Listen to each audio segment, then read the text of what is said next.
이번 시장은 굉장히 변동성이 커지면서 많은 분들이 대응하기 좀 어렵지 않았나라고 생각이 듭니다. 어떤 이슈들 때문에 또 이런 시장에서 이런 변동성이 나왔는지 한번 하나둘씩 알아보고요. 매주 월요일마다 또 체크하는 일정이나 재료들 같이 한번 알아보도록 하겠습니다. 저번 주 금요일이었죠? 2차전지 쪽이 이거는 기술적 반등이 가능성이 높다 그렇게 말씀을 드렸는데, 오늘 다이렉트로 거의 에코프로 비행 같은 경우에는 대부분 다 반납이 나왔습니다. 포스코 홀딩스를 제외하고 삼성 SDI도 오르긴 했는데, 그 외에 포스코 퓨처엠이나 에코프로 머티 이런 종목들은 다시 상승폭을 키우면서 코스닥을 흔들었어요. 그래서 코스닥이 오늘 많이 좀 하락이 나왔죠. 그럼에도 불구하고 코스피는 굉장히 잘 버티고 올랐는데요 라고 볼 수가 있는데, 역시 삼성전자 형님이 좀 잘 버텨줬습니다. 근데 마지막에 동시호가에서 0.9% 하락한 건 애매하긴 한데, 어쨌든 뭐 상승으로 마감이 잘 됐고, 무엇보다 오늘 대형주에서 조금 상승폭이 괜찮게 나오는 종목들이 꽤 나왔거든요. 대표적으로 기아가 99,900원에 끝났어요. 10만원을 앞두고 딱 끝났습니다. 이 정도 왔다라는 거는 거의 신고가 한번 찍겠다는 마인드로 지금 상승이 나온 것 같은데, 실적에 대한 기대감 뭐 이런 것들이 작용이 되면서 외국인 기관 수급이 같이 들어왔습니다. 저번에 만들었던 요 금요일날 21선을 돌파 이후에 상승형 음봉, 그죠? 보통 이런 식으로 장대 양봉 이후에 장대 양봉의 종가를 훼손하지 않는 이런 십자 도지의 양봉이나 또는 음봉, 이런 식으로 밑꼬리가 달린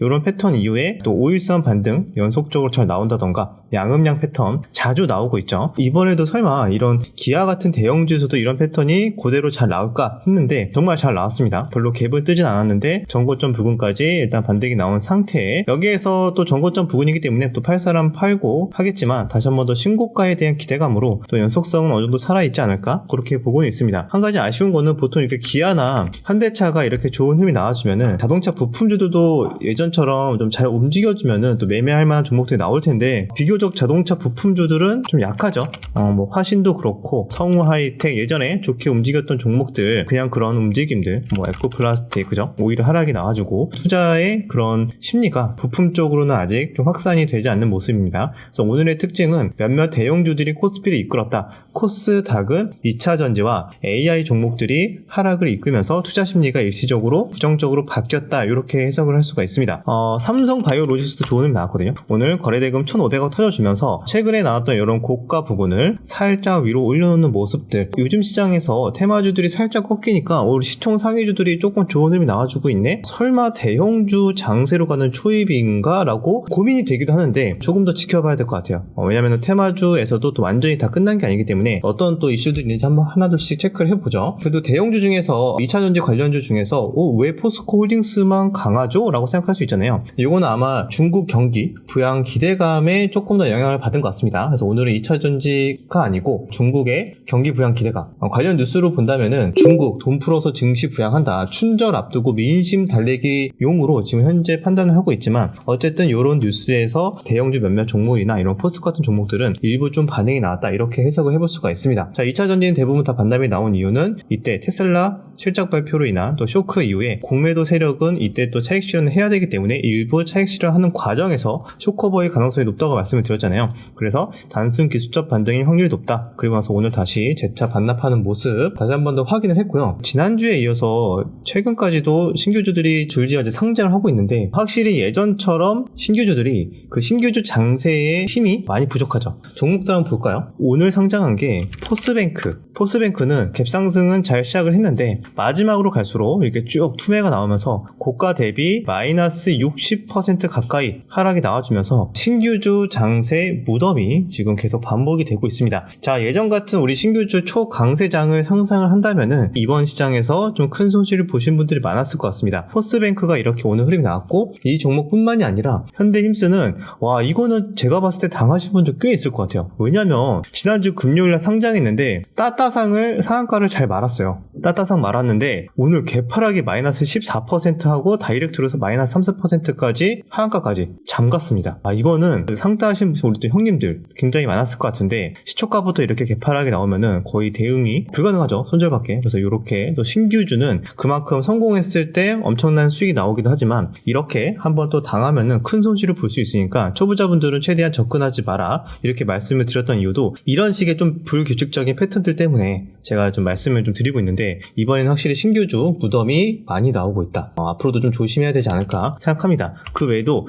드림인사이트 이 종목도 첫날에는 따따상 성공을 했는데 그 이후에 연달아 2거래 연속 폭락이 나와주면서 벌써 고점 대비 마이너스 50% 정도 하락이 나와줬다. 자, 그리고 또 뭐가 있을까요? 그죠? 뭐 우진엔텍도 마찬가지죠. 점상한가 그래도 2번은 갔어요. 2번 가고 나서 그 이후에 오늘 또 하한가로 마감이 되면서 시장 분위기가 좀 안 좋아지면 신규주 좀 들어와야 되는 거 아닌가요? 라고 생각할 수 있는데 더 같이 하락을 해줬다. 그 부분이 조금 특징적이었습니다. 오늘 초전도체도 관련된 뉴스가 계속 나와주곤 있거든요. 근데 오늘 그 뉴스가 나와서 그런지 몰라도 일단은 갭 띄우고 차익 매물이 좀 나왔습니다. 파워로직스, 신성 델타테크 일제히 좀 하락폭이 나왔고, 그런데 추가로 나왔던 뉴스가 현지 시간으로 25일 뭐 퀀텀 인사이더 영국의 과학 전문 매체라고 하는데 여기에 따르면은 흑연에서 상온 초전도체 발견 공식을 발표했다. 이런 뉴스가 나왔습니다. 현실 가능성이 있는지는 좀 더 두고 봐야 되겠지만 어느 정도 가능성을 좀 봤다 정도의 뉴스인 것 같은데 여기 관련해서는 흑연 관련해서 어거지로 좀 엮긴 했습니다. 보시면은 뭐 크리스탈 신소재, 상보 같은 종목들이 갭 띄우면서 좀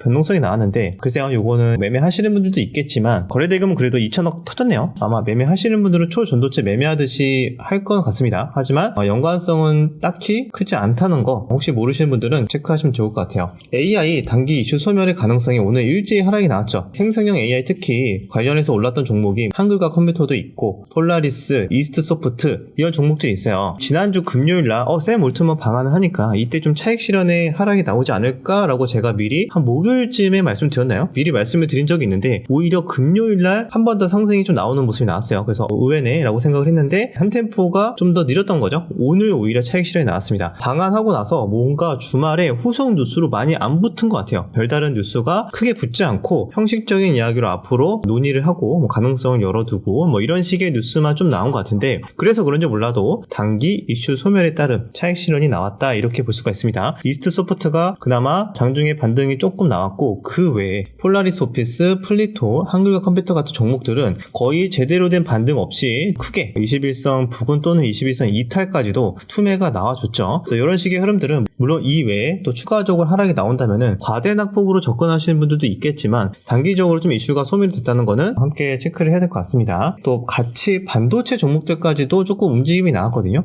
그런데 역시 다른 AI보다 반도체는 반등이 비교적 잘 나왔습니다. 어버브 반도체도 11선 근처까지 5일선 처음 이탈하는 구간이죠. 이런 구간에는 낙주로 또 접근하시는 분들 굉장히 많을 것 같은데 11선 반등 잘 나왔고 제주 반도체도 마찬가지 11선 살짝 이탈했는데 마지막에 저가 대비 반등이 잘 나왔는데 반도체들이 좀 더 반등이 잘 나온 이유 갤럭시 24 아직 공식 출시 전이기 때문에 내일 모레죠. 내일 모레 나오는 날인데 그 전까지는 조금은 기대 살아있다. 하지만 화요일 수요일로 갈수록 어느 정도의 또 뭐 한두 번의 반등은 나올 수 있겠으나 슬슬 차익 실현에 대한 부담감도 있을 것 같습니다. 이것도 함께 꼼꼼하게 확인을 하시면 좋을 것 같고요. 그럼에도 불구하고 이번 주 테마가 좀 살아있는 게 그나마 뭐가 있나요? 지난주에 체크했던 거 그나마 잘 버텼던 테마는 XR입니다. XR 코세스, 그 다음에 나무가, 그 다음에 뉴프렉스 이런 종목들이 XR 관련주로 오늘 비교적 잘 버텼다라고 볼 수가 있는데 아시겠지만 2월 2일이죠. 2월 2일 비전 프로 출시 때문에 오늘도 일단 주도주의 역할을 했다. 거래대금 3,600억. 물론 거래대금 상위로 한번 본다면은 제일 많이 터진 거는 HLB는 오늘 오전까지만 해도 거의 주도주의 역할을 하다가 오후장에 약간 투매가 나왔죠. 그래서 낙주하시는 분들이 오후장에 여기서 열심히 투매를 하셨을 것 같은데 그래도 비교적 끼가 있게 반등을 좀 잘 나와줬습니다. 거래대금 상위는 HLB가 1위고 그 다음에가 개별주로 봤을 때는 엔캠이 거의 오늘 상승폭이나 거래 대금을 봤을 때는 거의 가장 강한 주도주의 역할을 했다. 이렇게 볼 수가 있겠네요. 그리고 나서 몇몇 반도체 또는 기아가 보이는 것도 특징적이었고요. 그리고 이렇게 나무가나 뉴프렉스 같은 XR 관련주도 여전히 잘 버티고 있다. 그 다음에 시즌도 개별 호재로 올라가긴 했는데 그 외에도 여러가지 뭐 신성 델타 등등등 그 다음에 바이오 이런 것들이 거래대금 상위 특징적이었다. 오늘 이렇게 보시면 될 것 같습니다. XR이 그나마 테마주 중에서는 제일 오늘 잘 버텼다고 볼 수가 있잖아요. 아직 비전 프로 출시도 안 됐기 때문에 추가적으로 뭐 아래로 충분히 변동성은 나올 수 있을 것 같아요. 나올 수 있겠으나 아직 재료가 그나마 살아있기 때문에 코세스나 뉴프렉스 넥스, 나무가, 그다음에 추가적으로 이런 뭐 생코 같은 종목은 뒤늦게 합류를 했어요. 이게 아마 삼성전자 뭐 후각 센서가 삼성전자 XR 기기에 추가로 들어갈 수 있다라는 가능성에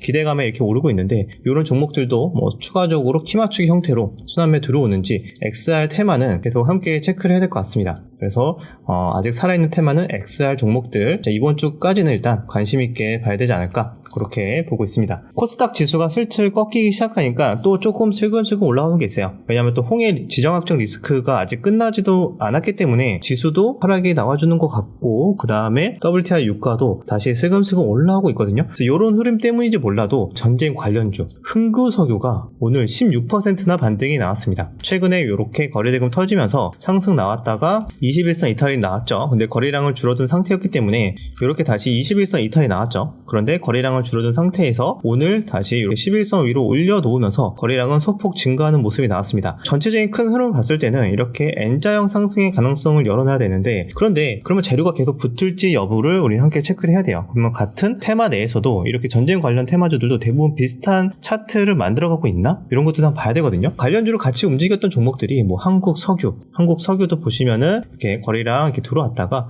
다시 지금 살짝 올라가는 모습들, 그리고 뭐 중앙에너비스도 비슷한 흐름들, 그죠? 요렇게 올라가는 모습들. 아마 끼가 가장 좋은 거는 흥구석유랑 한국석유 정도가 될 것 같고, 그 외에는 뭐 천연가스 관련주들 몇몇 종목들이 있는데, 부정의 테마, 또 전쟁 관련 테마가 지수가 조금 변동성이 확대되니까 슬금슬금 또 추세를 올리려고 하는 것도 오늘 시장으로 봤을 땐 특징적이었다, 이렇게 체크를 할 수가 있고요. 그 외에는 사료 곡물주도 같이 또 올랐어요. 역시 이런 분위기를 놓치지 않죠. 또 형님들 잽싸게 또 들어가거든요.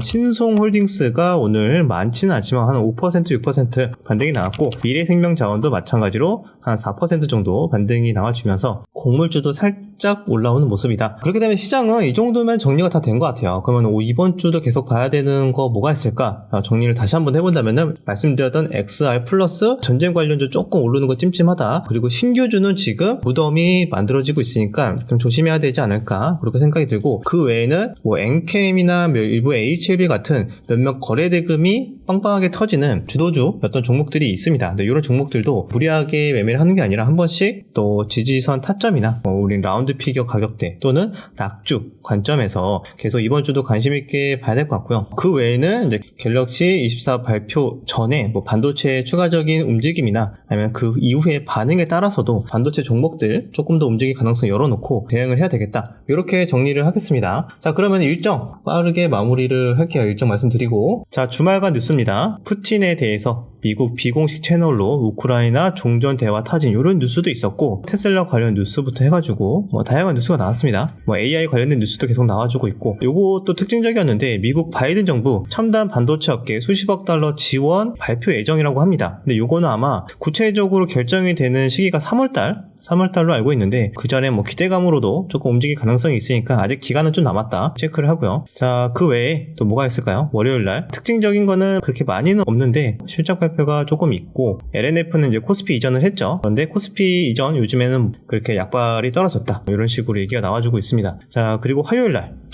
미국의 이제 1월 소비자 신뢰지수 발표와 함께 실적 발표, 또 요거 마이크로소프트, 알파벳, AMD, 와, 큼직큼직한 종목들 실적 발표가 나와 있으니까 또 요거 또 시간에 잘 봐야 될 것 같습니다. 보통 미국장 장 끝나고 실적 발표를 하니까 그것도 함께 체크를 하면서, 제가 또 오전에 네이버 프리미엄 콘텐츠에 또 장전 시황 말씀드릴 때 요거 감안해서 또 정리를 해드리도록 할게요. 수요일 FOMC 회의 발표가 있고요. 그리고 갤럭시 공식 출시일입니다. 관련해서 꼼꼼하게 다 체크하고 계시죠?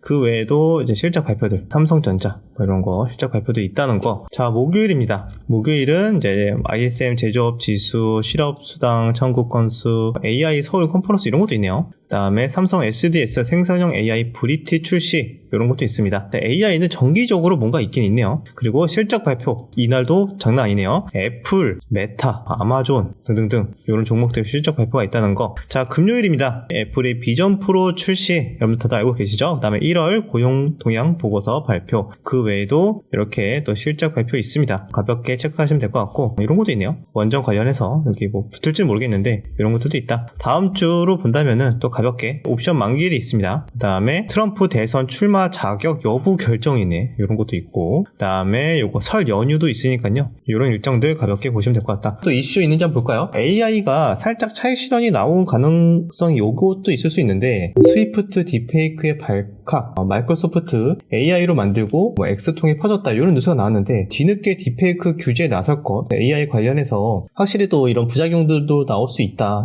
예전부터 나왔던 이슈이긴 한데 뒤늦게 또 부각이 될 수 있다는 점, 꼭 지수가 조금 꺾이려고 하면 또 이런 뉴스가 또 부각되는 경향이 있죠. 그 다음에 중국의 AI 개발 차단을 위해서 미국 정부 반도체에 이어 클라우드도 옥죄고 있다 이런 뉴스. 그 다음에 현대기아차 올해는 소형차 시장 챙긴다고 하면서 현대기아차 관련 뉴스도 나와주고 있습니다. 엔캠이 왜 이렇게 오르나요? 라고 생각할 수 있잖아요. 관련된 뉴스로는 이제 북미 시장 광폭 행보를 하고 있다, 시장 점유율을 높이고 있고, 그 다음에 LG에너솔루션, SK온 등 제품 공급 이런 뉴스가 나와주면서 계속 연일 주도주의 역할을 하고 있는데, 지금은 또 많이 오른 만큼 아마 제가 봤을 때는 이것도 또 트레이딩 하시는 형님들 HLB처럼 또 낙주 노리고 계시지 않을까 생각이 드는데, 장중 대응 가능하신 분들의 영역이겠죠. 이렇게 오늘은 이슈까지 보시면은 오늘 정리가 다 된 것 같습니다. 여기 내에서 우리 또 차분하게 이번 주 그렇게 막 쉽진 않을 것 같아요. 대형주로 좀 수급이 몰리면은 생각보다 개별주나 중소형주 종목들은 좀 더 지지부진할 수가 있고 영속성이 조금 약할 수가 있기 때문에 그거 좀 감안해서